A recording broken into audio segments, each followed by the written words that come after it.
Bonjour et bienvenue sur la chaîne J'affiche complet, la chaîne qui aide les loueurs saisonniers et les gestionnaires d'hébergements saisonniers à devenir des entrepreneurs sereins et ultra rentables. Aujourd'hui, c'est la reprise les amis, je suis hyper contente. Ça y est, ça y est, ça y est. Je recommence enfin une vidéo par jour.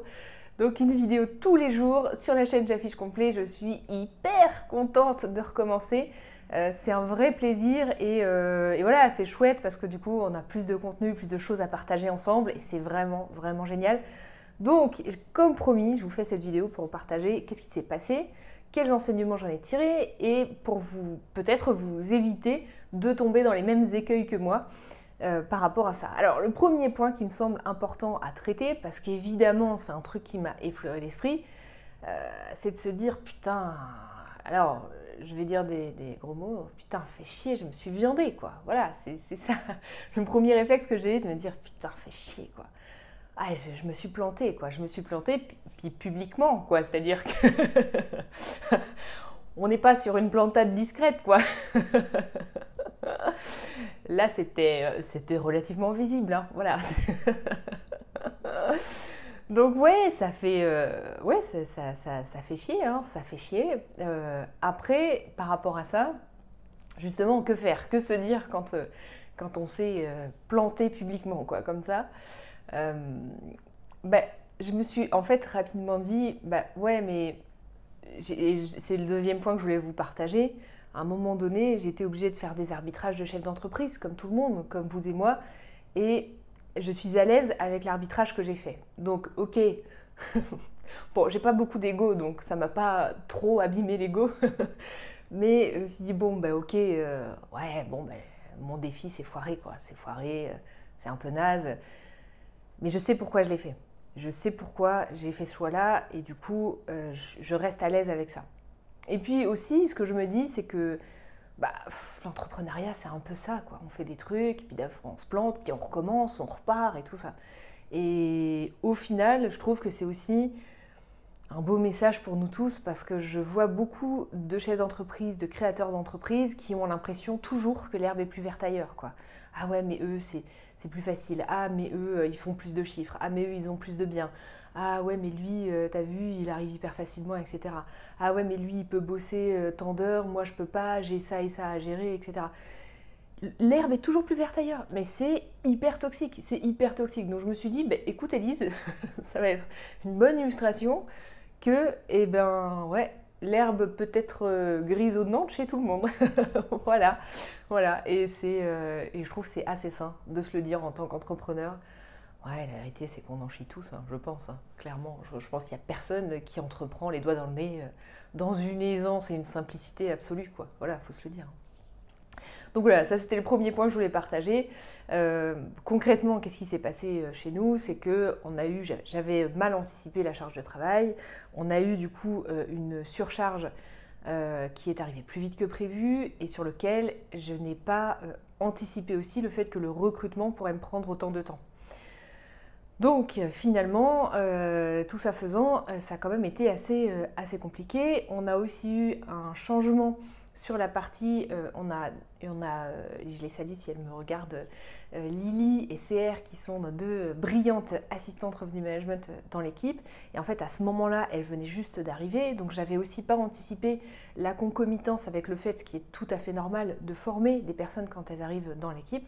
En gros, je me suis retrouvée avec un faisceau de trucs simultanés qui a fait que c'était impossible. Fallait faire un choix. C'était soit je continuais mon défi de vidéo, mais chez moi, la maison brûlait. Soit on éteignait le feu ensemble chez J'affiche complet, mais du coup le défi des vidéos, il passait à la trappe. Et clairement, je crois que j'avais fait une vidéo sur ça il y a quelques temps. Clairement, les priorités dans mon esprit sont ultra claires. C'est-à-dire que c'est nos clients, l'équipe, puis nos prospects, et puis après, potentiellement, réseaux sociaux, machin, etc. Mais je ne serais pas du tout à l'aise d'avoir un client, par exemple, qui attend de mon retour, ou quelqu'un de l'équipe qui attend de mon retour, et puis pendant ce temps-là, je fais des vidéos YouTube, etc., réseaux sociaux et compagnie. Non, non, non. Si je fais des vidéos YouTube, c'est que chez moi, voilà, on a apporté une réponse au client, tout est sous contrôle. Je n'abandonne pas l'équipe parce que je fais des vidéos YouTube. Donc c'est hyper important pour moi. Donc voilà pourquoi j'en suis arrivée là. Et du coup, quel enseignement j'en ai tiré? C'est là où je me dis c'est intéressant de se dire pourquoi je suis tombée dans ça. Et qu'est-ce que je peux mettre en place pour éviter ça à l'avenir? Alors, le premier enseignement que j'en ai tiré et le truc que j'ai changé, enfin que j'ai essayé de changer, c'est de me dire, ok, déjà, c'était pas réaliste ton défi, parce que autant le fait de filmer les vidéos est pas hyper chronophage pour moi, parce que c'est vrai que je me note les sujets au fur et à mesure de ma semaine, quand j'ai des échanges avec des prospects, avec des clients, avec l'équipe, etc. Et après, j'allume le truc, boum, je parle, et voilà, parce que ben, c'est aussi le privilège du métier, quoi. Comme ça fait 13 balais quand même, hein, 13 balais que je fais ce métier-là. Bon, je vois le sujet, boum, j'allume et je me pose quand même 3 minutes pour me dire ça va être quoi les 3 points clés que je vais évoquer. Mais globalement, j'ai pas besoin de scripter mes vidéos, pas du tout. C'est plutôt, je réponds comme si quelqu'un me posait la question au téléphone, quoi. Et donc ça, c'est pas très long. Par contre, ce qui est long, c'est de faire le montage. Donc au début, dans la catégorie hashtag entrepreneur avec des hauts et des bas, au début, je me suis dit, je vais recruter un monteur. J'ai cherché, j'utilise beaucoup le site Upwork pour recruter, ça s'écrit UPWORK, si vous voulez regarder, c'est vraiment assez bien. C'est comme ça que j'ai rencontré Lily et CR qui sont extraordinaires. Je suis hyper contente et j'ai une gratitude immense pour le travail qu'elles font avec nous aujourd'hui. J'ai pas trouvé facilement mon bonheur en montage vidéo parce que moi j'ai pas besoin d'un montage avec des flashs, des machins, etc. J'ai juste besoin de découper les E et les fourchages et les trucs comme ça. Donc en termes de budget par rapport à mon besoin, c'était compliqué. Après on m'a recommandé un monteur, on a fait un essai ensemble. Et puis il y a eu une brouille sur une histoire de facturation. J'ai posé des questions sur la facturation. Je pense qu'il s'est senti remis en question. Et il y a eu une brouille, quoi. Je dis, mais non, pas du tout. Enfin, je ne comprends pas le drama, là. Et donc, il a fini par m'offrir la facture, bon, qui était de 30 €, hein, et il m'a dit, non, vaut mieux qu'on ne travaille pas ensemble. Et ce à quoi j'étais plutôt d'accord, parce que je me suis dit, ok, si juste dès le début, déjà, il y a une brouille, bon, on va peut-être pas se faire du mal comme ça. On va peut-être pas se faire du mal. Donc, au final, plus de monteur. Au moment de reprendre le défi d'une vidéo par jour, je me suis dit, ok, bon, qu'est-ce que je fais? Et je me suis dit, je vais faire des vidéos sans montage. C'est-à-dire que je vais m'imposer de tout faire correct d'une traite. On va voir, je vais essayer ça. Alors, je vais quand même retirer le début et la fin. Le moment où j'appuie sur le bouton, je vais quand même vous épargner ça. Et puis la fin, je réappuie sur le bouton, donc pareil, ça ne sert à rien. Mais je vais tenter ça, je vous tiendrai au courant si vous voulez, je vais tenter ça. Je me dis, bon, bah, c'est une des solutions pour m'éviter d'avoir, en fait, ce qui est long, c'est de réécouter toutes les vidéos pour potentiellement couper des bouts, des machins, etc.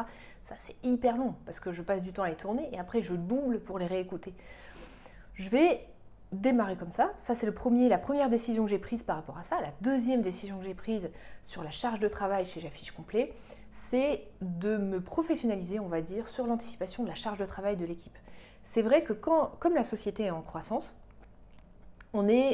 j'ai pu avoir tendance à être agréablement surprise par l'évolution de notre nombre de clients au fil des mois. Au début, on prenait, il y a 1 an et demi, 2 ans, ça devait être un client tous les 2 mois par exemple. Et là, on est à un rythme où on a pu avoir jusqu'à 10 nouveaux clients, non parce que j'en prends 2 par semaine, jusqu'à 8 nouveaux clients par mois en fait. Et c'est beaucoup. Et en fait, mais il y a des petits hauts et des petits bas en fait, ça dépend des périodes. J'ai remarqué que nous, on a plus de nouveaux clients aux abords des périodes de faible demande. Donc quand les gens voient leur calendrier vide, c'est là où ils commencent à se dire il me faut J'affiche complet. Ce qui est dommage parce qu'il y a plein de gens qui ont leur calendrier plein tout le temps et qui du coup passent à côté plein d'argent tout le temps. Mais ils ne s'en rendent pas compte parce que c'est plein tout le temps et du coup ils vont dire moi je suis à 100% toute l'année donc tout va bien. Donc, voilà. Mais ça c'est un autre débat les amis, ne partons pas dans ça. Donc ce que je voulais vous partager c'est qu'au final je me suis dit mais attends Élise, en revenu management, ton métier c'est de prévoir le futur. Comment se fait-il que tu ne prévois pas le futur sur l'évolution du nombre de clients ? Voilà, donc je mets en place, un document qui va me permettre d'anticiper l'évolution du nombre de clients pour recruter avant même d'avoir un besoin. Parce que quand je recrute un salarié, il a la plupart du temps 3 mois de préavis, et en fait 3 mois, moi ça me flingue mon truc, parce qu'en 3 mois, on peut avoir pris 15 clients en plus, quoi. Et c'est dur d'attendre les 3 mois. Donc l'idée, c'est d'avoir un plan d'évolution du nombre de clients de façon à déjà savoir à partir de quand est-ce qu'il faut que j'ai un collaborateur qui rentre dans l'équipe. Et anticiper le recrutement au moins 4 mois avant, parce qu'il me faut 1 mois de recrutement, puis 3 mois de préavis pour le collaborateur. Donc ça, c'est la première chose que j'ai mise en place. La deuxième chose que j'ai mise en place, c'est d'anticiper tout ce qui est vacances, transmission entre nous de dossiers. On pouvait du coup avoir aussi des goulots d'étranglement sur les vacances. C'est-à-dire qu'on avait un accroissement du nombre de clients que je gérais, et puis d'un coup, boum, j'avais quelqu'un en vacances, donc je devais gérer tout son portefeuille. Hyper compliqué. Donc on a amélioré ça, et on a fait en fait un document dans l'équipe où on anticipe les semaines à venir, et je demande du coup à chacun de mettre en place de choisir d'ores et déjà les dossiers sur lesquels il va devoir être aidé pendant une absence, un jour férié, des vacances, etc. Et dernière décision qu'on a prise chez J'affiche complet, c'est aussi de recruter un poste qui va être chez nous un poste en charge d'intégrer les nouveaux clients et un poste aussi en charge de backuper les autres personnes de l'équipe. Et ça change tout parce que ça fait aussi en sorte que moi je ne sois plus constamment dans la gestion du quotidien. Non pas que j'aime pas ça, parce que je suis toujours passionnée par mon métier et par le revenu management, et j'adore quand je me remets justement dans le point analytique pour un client, etc. Mais quand je fais ça, je ne peux pas travailler notre communication sur les réseaux sociaux et notamment faire des vidéos sur YouTube. Je ne peux pas m'occuper aussi de développer notre activité pour les personnes qui ont de 1 à 5 biens, donc pour qui c'est trop tôt de sous-traiter le revenu management. Et sur cette partie-là, si je ne le fais pas, pour l'instant, on n'a personne d'autre de l'équipe qui le fait. Donc, je me suis aussi auto-fouettée, mais c'est pas exactement ça. Je me suis auto-travaillée pour me dire, Élise, n'oublie pas que même si tu veux que ça se passe bien pour tout le monde et que il faut que tu... Enfin, moi, ça me tient à cœur à 1000% que ça se passe très bien pour nos clients et très bien pour l'équipe. Mais je ne peux pas être... mon organisation, je vais réussir à le sortir, hein. Mon organisation ne peut pas fonctionner en partant pour postulat que c'est moi qui backup tout le monde. Et ça veut dire qu'il faut qu'il y ait un poste pour ça. En fait, c'est là où c'est totalement innovant chez nous, c'est que du coup, il va y avoir un poste pour ça, pour que le backup soit effectif, que quand quelqu'un part en vacances, évidemment, les dossiers soient traités, mais c'est pas moi qui viens éponger constamment, non pas que je dise que je suis au-dessus de ça ou quoi que ce soit, pas du tout, mais juste parce que si je fais ça, je ne suis pas ailleurs. Et du coup, je ne suis plus en capacité d'exercer mon rôle de chef d'entreprise, de dirigeant de l'activité. Je travaille dans l'équipe directement. Et je ne peux pas tout faire en fait. Je ne peux pas être responsable. Aujourd'hui, je suis responsable commercial, responsable marketing, responsable de l'équipe revenu management et dirigeant de l'entreprise. Et déjà, avec tout ça, il y a beaucoup plus qu'un agenda normal pour réaliser toutes ces missions-là. Donc ça, c'est une grosse innovation.